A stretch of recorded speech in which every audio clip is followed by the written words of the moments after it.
A todos os senhores, é uma alegria muito grande poder participar do evento do Instituto Baiano de Direito Processual Penal, rever amigos e, de alguma maneira, partilhar a mesa com o Jacinto, como bem disse o Omir. Eu passei no concurso da magistratura de Santa Catarina. Para passar no concurso tem que ser imbecil, não pode pensar muito, é assim mesmo, e a gente tem que, de alguma maneira, no concurso desse país afora, dizer que o guri não põe a garrinha de fora, não seja muito crítico, não pense de maneira muito diferente, senão você leva a bomba, deixa passar o cargo interrogatório depois, aí sim, desce o cacete nos imbecis que não pensam, mas de regra você tem que ser alguma coisa meio uma massa, meio assim, um negócio que não pensa muito em de fato comprar coleção resumos e segurar aqui. Então não envolve antes e depois, porque me dá vontade de responder o contrário, o cara não pode. De alguma maneira, eu fui um representante desse núcleo que o Biomir falou, e agradeço muito ao Instituto por ter convidado. E aqui é sempre bom, pena que eu não pude vir os dias inteiros, porque é complicado sempre uma vara criminal, tem sempre o dia a dia, mas é difícil não deixar de ver o Auri, o Geraldo. Ontem consegui ver o Geraldo, ver alguns amigos, e agradeço muito ao Antônio e ao Biomir poder partilhar a mesa com o Jacinto. Que na verdade foi o grande cara que propiciou que de alguma maneira eu pudesse sair dessa geleia geral, que é pensar o processo penal. Aquele que é criado a cabeça da mais Mirabete, como diz o Auri, é um pouco complicado o cara sair um pouco da geleia, porque o cara, se só lê Paulo Coelho, acha que Paulo Coelho é um grande autor. Ele se acha o maior intelectual do país, é o que mais vende, o resultado está aí. Ele é membro da Academia Brasileira de Letras, que na verdade virou, também Sarney, então, de alguma maneira, a coisa por aí você tira a qualidade, o que larga depois. Pois, eu vou falar, eu escolhi e propus ao Mir falar do novo Código Penal, assim, só para tocar numa coisa e chegar no processo penal. O que me parece muito nefenibata, e ontem o Geraldo estava falando sobre isso, o professor achar que há processo penal independentemente de direito penal. Como se nós tivéssemos uma separação estanque, o professor de penal está lá, e de processo penal nada tem a ver com isso. É um tanto quanto ingênua essa visão, hoje em dia extremamente superada nos grandes centros de ensino. Os grandes centros de ensino se ensinam os dois conjuntamente, afinal de contas, não tem como falar para o aluno lá que nós vamos trabalhar processo penal, e aqui no processo penal tem que ter o núcleo do verbo lá da imputação, ou seja, da denúncia ou da queixa, e o cara nada sabe sobre imputação objetiva, o cara não sabe o que é a construção do tipo penal, porque aí fica complicado. E, na verdade, a soma dessas divisões acaba gerando alguma coisa do caos que é hoje, por exemplo, julgar crimes de trânsito, que o cara não sabe o que é imputação objetiva, não sabe a diferença entre imputação objetiva e sim e interiatos, e aí fica julgando como finalismo, e aí dá um nervoso desgraçado, porque os caras estão falando de outra coisa, eles não se atualizaram, são juristas do século passado que continuam perambulando nos fóruns porque não são atualizados teoricamente. Isso dá um nervoso muito grande, porque é como se você estivesse em outro país e as pessoas não falam aquela língua e nem falam outra língua, eles estão, na verdade, uma língua morta em relação ao processo penal e continuam falando. Claro que sempre tem um latim no meio, ex ante, ex post, ou alguma coisa que possa justificar ser o sintoma desse discurso ultrapassado. Mas é isso que nós, de alguma maneira, trabalhamos no processo penal. Eu tive 2 filhos na UTI, quando nasceram com 1,650 kg, 2 picanhazinhas, gêmeos. E aí o médico que foi fazer essa criança nascer com um problema do coração, e aí o médico disse assim, que vai ter que operar. Ou então colocar um grampo no coração dela, porque pode abrir, ela tem dificuldade. Eu disse, o senhor vai operar? Não, eu só mando fazer maldade. Quem faz a maldade é outro. Eu não tenho estômago para fazer maldade. E eu, na época, exercia a função também de juiz estadual, de crime, eu percebia o lugar que eu mesmo ocupava. Eu não faço a maldade, eu só mando fazer a maldade. De alguma maneira eu me livro da culpa de fazer a maldade, condenando pessoas dessa maneira. E o novo Código Penal, se vocês perceberem, e a discussão está grande, tenho participado do movimento com o professor Juarez Cirino e Juarez Tavares para brecar esse Código Penal. Esse Código Penal me parece o seguinte: eles pegaram os licenciadores do IBGE, saíram pelo mundo afora. Conhece o tipo penal, amigo? Conhece? Então me daqui que eu vou meter no Código Penal. Assim, 534 artigos, que tem tipos penais para todos os lados. Colocar, eles assim, ó, o relator, isso me disse aqui uma coisa fantástica. Nós acabamos com a lei de contravenção. Isso é ótimo. O que eles fizeram? Colocar a lei de contravenção no Código Penal, o que é importante. Que planeta o cara vive? Que planeta o cara vive? Ou seja, a estrutura pensada pelo Código Penal, hoje, nesse novo PL, significaria uma explosão de ações penais no dia seguinte. Porque, além de manter uma quantidade enorme de bobagens, eles tentaram positivar aquelas horríveis decisões do Supremo Tribunal Federal, por exemplo, em relação à insignificância. Porque os vetores que o ministro Celso Mello, que eu tenho respeito, mas que o processo penal pouco entende, penal também, aliás, quem é o penalista do Supremo hoje? Como diria o Tamo, o Joaquim Barbosa, ou seja, nós estamos numa situação complicada, porque o nosso maior penalista do processo penal hoje é o juiz do trabalho. No julgamento mensalão, o Fux puxa o CPC para analisar o ônus da prova. E aí tu diz o que o aluno sala de aula, o professor, o ministro Fux puxou o Código de Processo Penal para esse processo civil, para dizer isso, mostrou o vídeo, trouxe o vídeo e disse: esse é o sintoma do que nós temos em relação ao processo penal brasileiro. Um cara que julga na Corte Suprema não sabe diferenciar a lógica em relação à carga probatória dos dois. Claro, que você tem uma história para entender. Esse sujeito pensa as categorias do processo a partir de Oscar von Bülow, ainda de 1868, que entra em relação processual. Isso é mais ultrapassado do que qualquer outra coisa. Hoje em dia não dá para pensar processo penal com teoria geral do processo. É um desserviço à teoria geral do processo, aquele livro da Ada, Pellegrini, do Antônio, em relação ao processo penal, que os alunos chegam, o Jacinto deve falar nisso, pensando na lógica do processo penal. E quando o ministro da Corte Suprema vem e puxa o Código de Processo Civil para falar sobre o processo penal, o julgamento da ação originária 470, a coisa está perdida. Só que, de alguma maneira, nós precisamos rever isso, e o que o Eumir falou em relação aos concursos é mais ou menos isso. Hoje em dia, não é uma crítica minha, mas do professor Duncan Kennedy, dos juízes americanos. Ele diz assim: o problema dos juízes americanos é que, antigamente, nós trabalhávamos com sujeitos capacitados teoricamente. O cara era reacionário? Era. O cara era liberal? Era. O cara era conservador? Era. Mas ele tinha uma coerência. Ele sabia de teoria. Hoje a homeopatia vai com as outras. Ele não sabe o que faz. Ele é ignorante teoricamente, ignorante filosoficamente e come pela mão das decisões que ele não entende. Isso está falando do sistema americano, claro que o nosso é muito melhor. Nós não temos esse problema. E o problema da Maria vai com as outras é que o juiz segue esses informativos e a coisa está mais ou menos virando justiça da moda. E desse eu respondi para uma variante bancária, precisava responder, tenho pensão para pagar, eu tenho que responder por variante bancária. E aí tinha lá uma sentença sobre caderneta de poupança. A minha sentença lá do início da carreira, 14 anos, era a mesma. Meti a mesma sentença, mesma discussão, até hoje.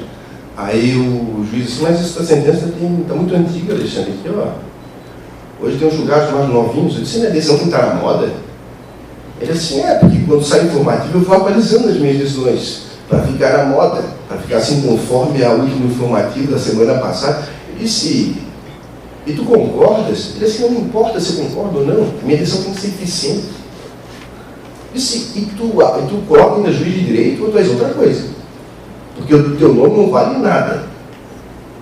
Porque no teu lugar, tu tem que enunciar, tu não tem que despejar enunciado porque alguém entendeu. Tu entende que está se discutindo? Não, não entendo. Cara, como é que tu consegue dormir? Ah, mas cara, não tem que pensar. Ele é um guri que passou no concurso da maneira que não tem que pensar. Não tem que pensar além. Vai ganhar um bom subsídio. Vocês acham que os juízes tiveram o maior subsídio do país por quê? Em 2006. Hoje ninguém consegue mais viver porque não tem aumento. Mas na época foi aquilo que o Carlos Nelson Saldanha conseguiu, e homenageio ele, o Carlos Nelson Coutinho, aliás, que morreu ontem, foi o grande tradutor do Gramsci no Brasil. Computação ideológica. Deram para o juiz o maior salário da República, para cada um calar a boca. Fizeram todas essas reformas e hoje em dia a gente continua sem subsídio atualizado, agora com um padrão de vida ou outro, ou aparentemente vida ou outro, seduzido pela classe média, sem poder consumir da mesma maneira. Mas aí, quando se deu os dedos, quando se deu os anéis, foram os dedos. Como sabe, qualquer um está aposentado hoje e recebe uma miséria. De alguma maneira, esse novo Código Penal traz aquilo que nós sempre brigamos no nosso dia a dia, que é a criminalização do cotidiano. Eu não tenho como fazer uma explanação muito grande, até pelo adiantado da hora, mas perceba o seguinte: no aspecto político, a grande divergência de todos nós é assim: como viver coletivamente? Isso é um projeto político. O projeto político é assim: eu tenho que me sentir engajado numa coletividade. Se eu não me sinto engajado, eu quero me dar muito bem. O outro que se dane. Esse modelo político e poder andar em fila, era alguma coisa que eu aceitava a minha limitação para poder viver em coletividade. Isso é muito difícil. Todos nós, se pudéssemos sair daqui e pegar os homens, ou quem gosta também, hoje em dia não dá para falar tanto, se a Ivete Sangalo passa na minha frente, por que eu não ataco a Ivete Sangalo? Eu sei que tem um limite, alguma coisa vai acontecer. Ou tu acha que se não tivesse alguma regra que proibisse, eu não pegaria? Pegaria, todos nós temos um Berlusconi dentro da gente, quer sair, segura, o Berlusconi não vai. Viver em coletividade de alguma maneira de engajamento em relação a isso. Só que o projeto político hoje é da competitividade, cada um por si. Cada um por si significa o quê? Eu vivo numa coletividade em que eu sou no padrão. O padrão hoje em dia significa que qualquer um que é diferente é apontado como o cara que vai ser culpado. E esse culpado é o cara que pensa diferente e se desloca, sai da geleia. E esse cara normalmente é o estigmatizado. Ou ele é ácido, ou ele é estigmatizado. Aí nós temos, não teria como desenvolver isso, mas a grande questão hoje, quando se fala de bullying, ou quando se fala de stalking, outros crimes que foram previstos no nosso Código Penal, é que é impossível você aceitar a diferença. O cara que é diferente, ele sempre parece que está gozando, do ponto de vista analítico, mais do que a gente. É clássico dizer que a grama do vizinho é mais bonita, a mulher do vizinho é mais bonita, o marido da vizinha é mais bonito, o carro que é igualzinho dele, parece que ele tem mais prazer em usar o carro dele. É uma situação de sustentação simbólica muito complicada, e chegou-se a um tempo tal em que se percebe que isso é possível no direito penal, como se o direito penal fosse resolver isso. A coisa chega a ser sintomática desse novo Código Penal, no PL. Um artigo específico, o artigo 147, diz assim, Jacinto, talvez esse artigo 147 do Código Penal seja, no projeto, aquilo que a criminologia crítica denuncia há muito tempo, que é a função velada do sistema penal. Diz assim: perseguir alguém de forma reiterada ou continuada, ameaçando a integridade física ou psicológica, restringindo-lhe a capacidade de locomoção ou de alguma forma invadindo ou perturbando sua esfera de liberdade ou privacidade. Prisão, 2 a 6 anos. O que é isso? É a criminalização do stalking. A chefe tem uma grande mulher bonita, que um cara se apaixona, um fã se apaixona. Tem um preço ser uma pessoa pública. Tem um preço. E o preço é alguém querer alguma coisa contigo, se apaixonar por ti. Querer alguma coisa e se apaixonar é uma maravilha. Apaixonar é um estado de espírito fantástico, pena que acaba. A gente tenta de novo. Não, amigo. E aí a gente vai. E não dá certo, mas a gente tenta. Porque a vida é tentar em relação a isso. Não teve nenhuma perspectiva em relação a mim, que é um sujeito, na verdade, democrático do amor. E aí, isso é bullying, na verdade. Estou brincando em relação a isso. De sorte que percebam vocês que a criminalização do stalking, e eu não tenho como desenvolver isso, significa mais ou menos que você tem algum problema que é que alguém que é perseguido sinceramente por isso. Todos nós passamos por desilusões amorosas, todos nós. Ser amado ou ser odiado nos coloca num lugar. O pior de tudo é aquele que não dá bola pra gente. A gente ama alguém. O sujeito diz: eu te odeio, beleza, não continua vivendo. Agora, quando o sujeito não dá bola para ti, ser colocado no lugar do nada é o pior de tudo. Nesses lugares do nada, não raro surge alguma coisa de ódio mesmo, ou de perseguição. A pessoa quer se fazer ver pro outro. Teve uma maluca uma vez que me perseguia assim, eu saía na noite, chegava num lugar, abria o carro, oi, e ela não fazia nada, ela só estava ali.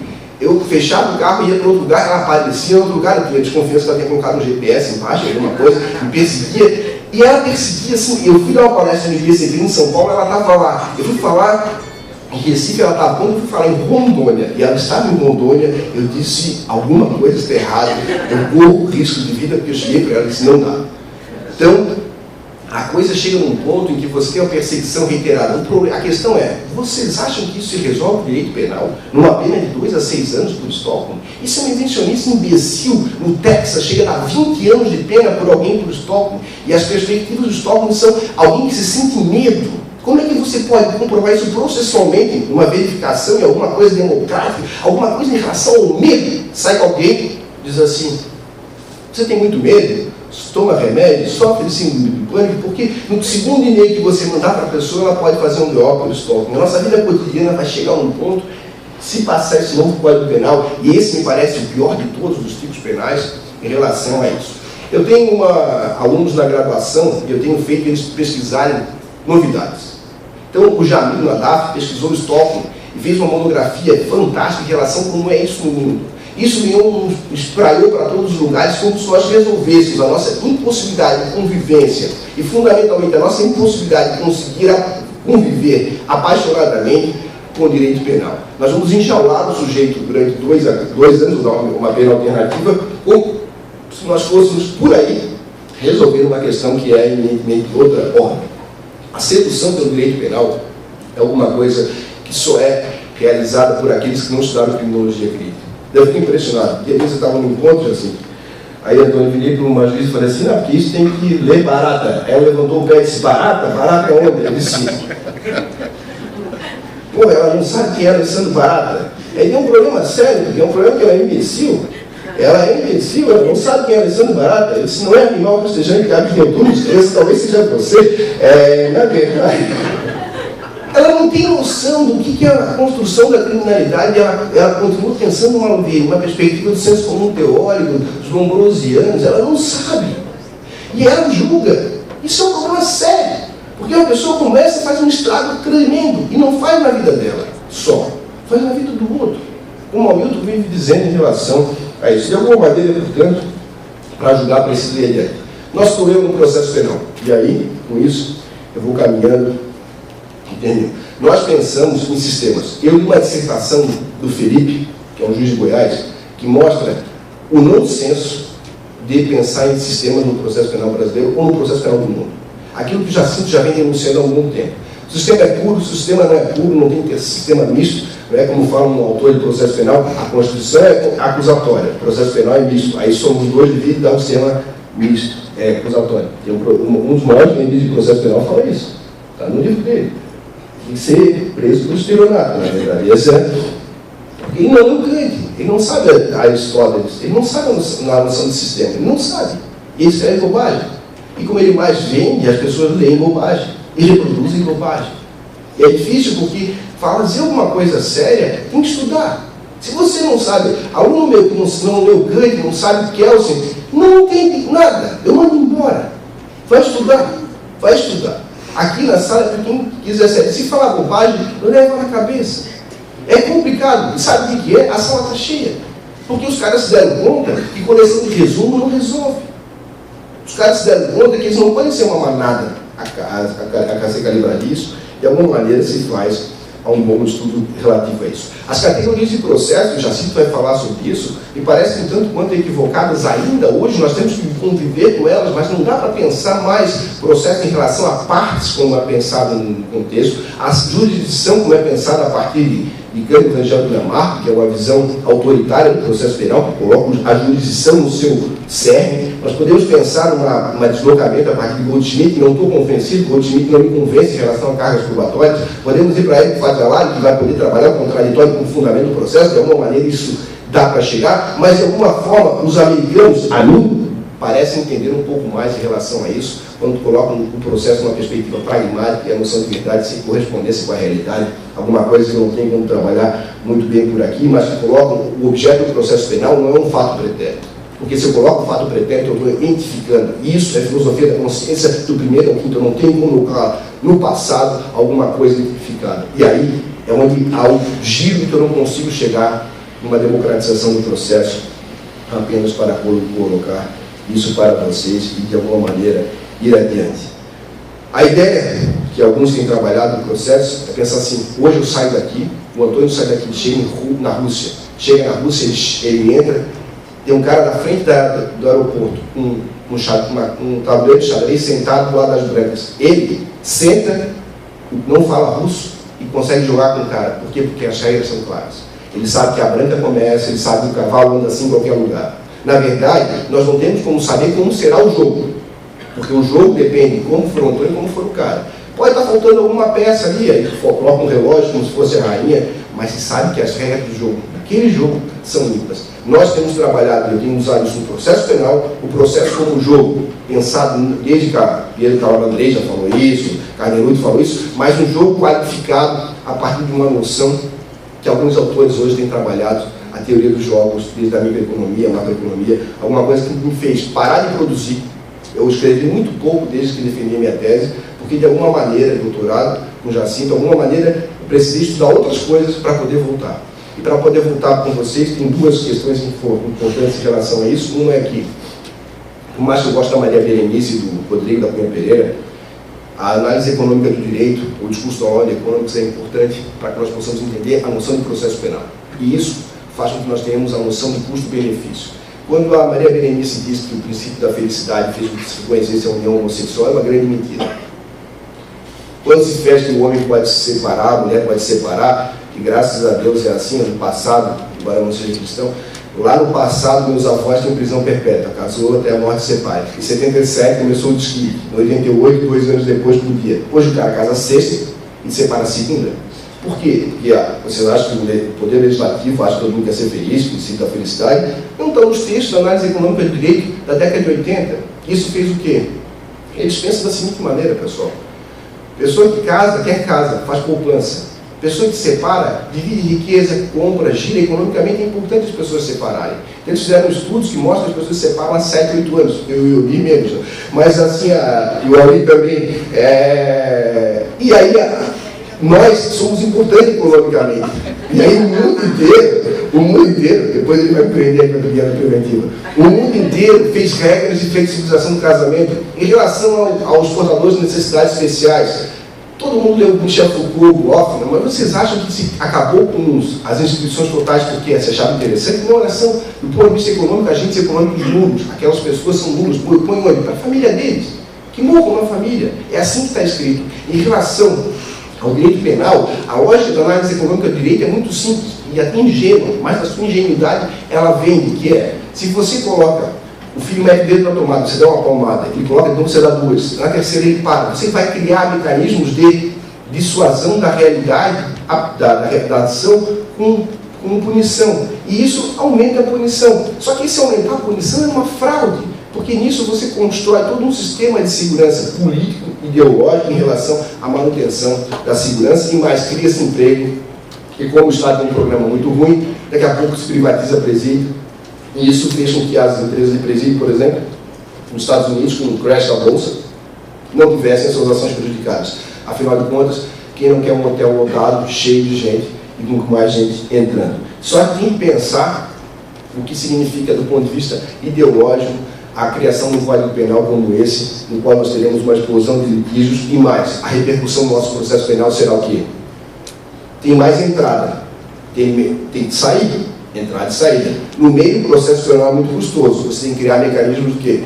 Plea bargain, que eu não sou totalmente contrário, reconheço, não sou totalmente contrário, mas mecanismos de tirar essas pessoas por delação premiada, por mecanismos de facilitação do processo, como nós já temos por aí. Só que nos espera é alguma coisa muito complicada, alguma coisa que precisa de uma resposta que não está no nosso dia a dia, uma resposta que está na percepção de que o crime virou um negócio de manutenção ideológica das nossas possíveis ordens. Todo mundo quer ordem, todo mundo ingenuamente embarca nessa questão que o crime devolve a ordem. Se o crime devolvesse ordem, além dos crimes hediondos, teria transformado nosso país numa grande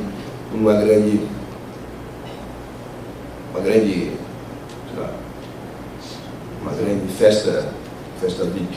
Para que vocês tenham uma ideia, os discursos da década de 80 era que os Estados Unidos teriam um problema muito grande com criminalidade.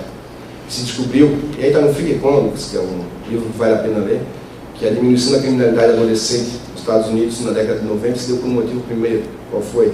A aprovação do aborto na década de 80, que aí não teve muitos filhos não queridos, a quantidade de abortos aumentou significativamente e teve menos adolescentes. Se isso é verdadeiro ou não, mas destrói toda a falácia de que o endurecimento da pena, de alguma maneira, implica em redução da criminalidade. Isso é ingênuo, isso é ingênuo, mas seduz. Meu avô pensa assim, a minha avó pensa assim, esses dias o meu tio diz toda a festa de família assim, bandido bom, bandido morto, tal. Porque lá em Santa Catarina tem uma coisa assim, Eles dizem que eu sou um juiz garantista, embora eu acho que Ferraioli tem uma limitação muito grande. Eu já escrevi criticando Ferraioli, mas tudo bem, eu fico um garantista, porque eles não sabem o que é outra coisa, então eu já fico garantista. Aí, e é pejorativo assim, ó, esse é um juiz garantista. Aí depois eu autorizei um casamento gay, então eu virei juiz garantista e gay. Aí eu autorizei a inscrição do Instituto Cannabis Sativa, que é o instituto que quer discutir a liberdade de expressão e a liberação da maconha. Tem um instituto que quer discutir a castração química, pode, quer discutir a pena de morte, pode, a liberdade de expressão. Autorizei. Então agora eu virei juiz garantista, gay e maconheiro. É uma coisa que tem virado. Então, de alguma maneira, qualquer muito dia sai dessa geleia, é apontado como uma falha, a falha daquele que se desloca do sistema. Isso é muito complicado para todos nós. E para terminar, pessoal, acho que vale a pena ler, tem muita coisa de fato para estudar, tem lá coisas que eu vivo botando no Facebook, no blog que eu tenho também, tem umas coisas escritas, mas o que eu acho mais legal... Lembra, qual é a história do teu tio?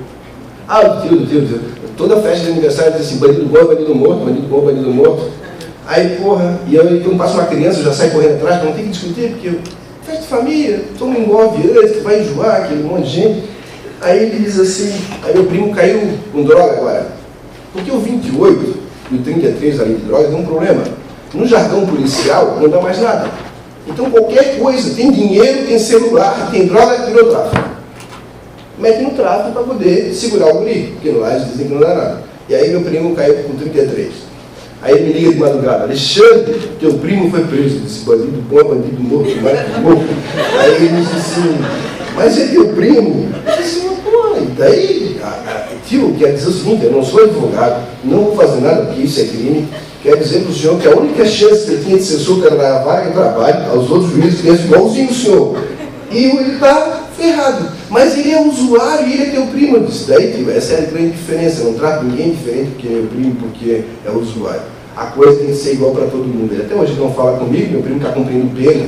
É um tipo usuário, que estava lá comprando maconha, compra um pouco mais, porque eu só morro sempre, tem um celular de dinheiro, e já olha por ali, aí ele como playboy, saindo do dia a dia.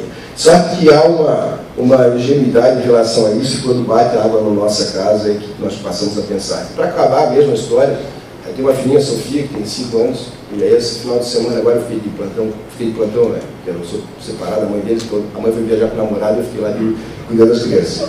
Aí, esse eu sou um cara legal.